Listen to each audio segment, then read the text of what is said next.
महिन्यात जाऊन आले पहिला त्यांना विचारा. ते म्हणत आहे की उद्धव ठाकरे आणि आदित्य ठाकरे यांना जे बाळासाहेब ठाकरे म्हणाले होते सांभाळा त्यांना ते साधारणतः पाहते की पाळणा करे असं वक्तव्य जे म्हणजे ते बाळासाहेबांच्या विचाराच्या विरोधात बोलतात का? एकनाथ शिंदेनी पहिला त्यांच्याला आत्मारून हकलवायला पाहिजे, कारण त्यांचं म्हणणं असं की आम्ही बाळासाहेबांच्या विचारावरती चाललो. मग हे बाळासाहेबांचे विचार होते ना. तुम्ही जसं उद्धव साहेबांना सांभाळलं तसं आता मी आदित्यला कोणाचे विचार? बाळासाहेबांनी स्वतःच्या मुखातनं काढले ते अलौकिक विचार होते.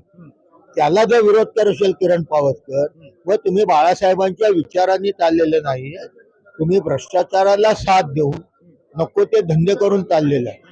किरण पावसकरांनी तू त्याचा पगार किती, बोलतो किती, याचं भान ठेवून बोल. जे वक्तव्य केलं आहे त्यामुळे कुठेतरी शिवसेनेची जुनी ओळख पुसण्याचा प्रयत्न चालू आहे का? आज किरण पावसकर मुळात जुना सैनिक होता का? त्याची रोजीरोटी चालू होती तोपर्यंत तो सोबत राहिला. त्याच्यावर कारवाई केल्यानंतर मग तो दुसरीकडे गेला. त्यांच्याकडनं फार अलौकिक विचारांची अपेक्षा नाही त्यांच्या बुद्धीप्रमाणे. बच्चू कडू म्हणत आहेत 2 शिवसेना एकत्र आल्यास निश्चित फायदा होईल. हे पक्षाचा विषय आहे. तो आदरणीय ह्या बाबतीतला निर्णय उद्धव साहेब घेतात.